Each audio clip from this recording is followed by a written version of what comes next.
Olá, meu nome é Guilherme Cordeiro e você está ouvindo Em Suma, tudo de teologia em 7 minutos, um podcast da Pilgrim. Nós vamos descobrir juntos algumas conexões improváveis em todas as áreas da teologia, buscando em toda a Bíblia e em toda a tradição cristã formas de abençoar a igreja toda. Tudo isso em apenas 7 minutos. A partir de agora. Episódio de hoje, RPG de Apologética e Introdução. Se você conseguiu entender as duas palavras difíceis no título deste podcast, parabéns, você é um nerd. E um nerd duplo. Você sabe que RPG não está falando de tratamento de coluna ou mísseis com granadas, mas sim de um gênero de jogos e até videogames que é extremamente divertido. De Dungeons & Dragons a The Witcher, de Skyrim a Elden Ring. É aquele tipo de jogo em que você pode montar seu personagem, interpretá-lo e interagir com um mundo mais aberto. E tal, você não precisa ser um nerdão para jogar RPG. Tanto é que você pode encontrar vídeos no YouTube de até o Van Diesel jogando. Por outro lado, a apologética é sim para os nerds de teologia. Você sabe que não é uma desculpa para enfiar filosofia na teologia ou uma tentativa de massacrar seus oponentes com argumentos em vez de evangelizá-los. Pelo contrário, é a defesa racional da fé. A tentativa de mostrar que o cristianismo é a melhor forma de explicar o universo. Ou talvez a única solução para os principais problemas da razão.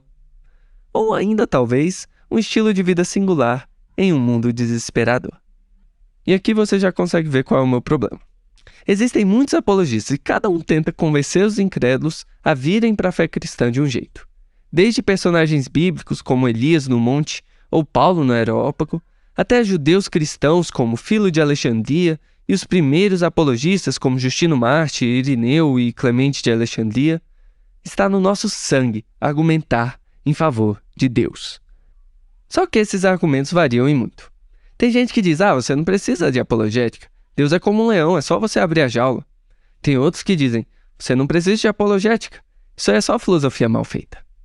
E até se você pegasse os maiores apologistas da história, gente como Orígenes, Tomás de Aquino, Blaise Pascal, Joseph Butler, Soren Kierkegaard, Alvin Plantinga, Alistair McGrath, que seja, e colocasse todos eles numa sala com vários ateus e agnósticos, talvez acabassem discutindo mais entre si do que com os incrédulos. E quando eles se voltassem para discutir com os ateus, você não saberia estar em uma sala de aula de filosofia, um laboratório científico, uma expedição arqueológica, o divã de um psicólogo ou até no banco de uma igreja. E foi por isso que eu decidi começar mais esta série em nosso podcast. O objetivo será tratar o grande mundo da apologética como uma campanha de RPG, ou talvez até um sistema de jogo. Nós teremos a oportunidade de montar nosso personagem dentre vários períodos históricos para escolher. Também vamos poder selecionar suas armas argumentativas, de defesa ou de ataque. E enfrentaremos uma missão de conquistar almas bem intelectuais e bem diferentes também para Cristo. E nossas quests não serão nada fáceis. Quem criou Deus? Como posso saber que Deus existe? Se Deus existe, por que sofremos tanto e por que o mal existe? Cristãos e muçulmanos adoram o mesmo Deus? O que vai acontecer com quem nunca teve a chance de ouvir o Evangelho? A Bíblia foi refutada pela história? A ciência aniquila a religião? A igreja cristã oprime e persegue minorias ao longo da história? A vida tem sentido? Ufa, já até arrepiei aqui ao lembrar como cada uma dessas perguntas já mexeu com meu coração. Mas calma, hoje o episódio vai ser mais leve. Vou só tentar convencer você de por que a apologética é importante. Então, o primeiro personagem vai ser eu mesmo. Sim, eu, Guilherme. Embora criado na igreja, no começo da adolescência passei a ter muitas dúvidas sobre a fé. Agradeço pelos professores de EBD e pastores que tentaram me ajudar, mas como bom millennial, acabei procurando na internet. Ainda lembro com saudade dos vídeos de debates do William Lane Craig ou os vídeos curtinhos com respostas do R6 Pro. Claro, passei a ler muitos livros sobre o assunto também, indo das respostas sagazes do Tim Keller à crítica de outros métodos apologéticos por Van Til. Também estudei a nível universitário grandes acadêmicos de filosofia da religião, como Alvin Plantinga, Richard Swinburne e John Hick. E passei alguns dias em comunidades onde a melhor apologética é praticada e vivida, como meu querido Labri e ministérios universitários. Mas tem um dia que não sai da minha memória. Eu estava passando por um período muito difícil da minha vida, cheio de ansiedade e sem certeza sobre a fé. Estava discutindo internamente na minha cabeça, pensando em certas objeções contra o cristianismo e argumentos para respondê-las. Eu estava pensando mais ou menos assim: peraí, isso nunca vai acabar. Posso ter uma resposta boa hoje, mas alguém pode publicar um artigo científico amanhã refutando meu argumento, e outro ser publicado depois de amanhã para refutar esse artigo. Nunca vou conseguir ter certeza de nada. Como eu posso viver assim? Então eu me toquei. Ou melhor, o Espírito Santo me tocou. Bem, se dependesse da força da minha crença ou da solidez do meu argumento para eu ser salvo e ter um relacionamento com Deus, realmente não tem como viver não. Na verdade, mesmo se eu fosse agnóstico ou ateu, eu teria um problema, porque estaria apostando a minha vida na capacidade de refutar argumentos dos religiosos. E até outras religiões me dariam esse problema, porque eu teria que entrar no caminho de salvação dessa religião, com todos os seus ritos e práticas, convicto de que estaria fazendo a coisa certa e verdadeira para se dar bem no universo.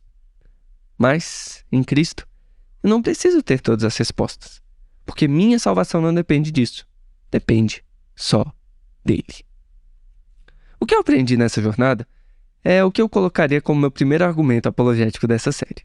Sim, é bem informal, mas, por favor, tenha paciência. O Evangelho nos permite duvidar. O Senhor nos permite orar. Sim, eu creio, ajuda-me na minha falta de fé. Se nossa fé pregasse uma salvação por obras ou se tivéssemos de viver toda a vida com base em determinada teoria que estudamos, realmente, poderia ser muito inquietante se dar ao luxo de um dia estar errado. Se você cresce no ponto errado, tudo estaria perdido. Se você ficar sem argumentos, já era. Mas o cristianismo permite que, mesmo se errarmos em nossos argumentos e justificativas intelectuais, ainda vai ter alguém ali para nos segurar. É só a graça de Deus que nos permite viver com dúvidas sem enlouquecer.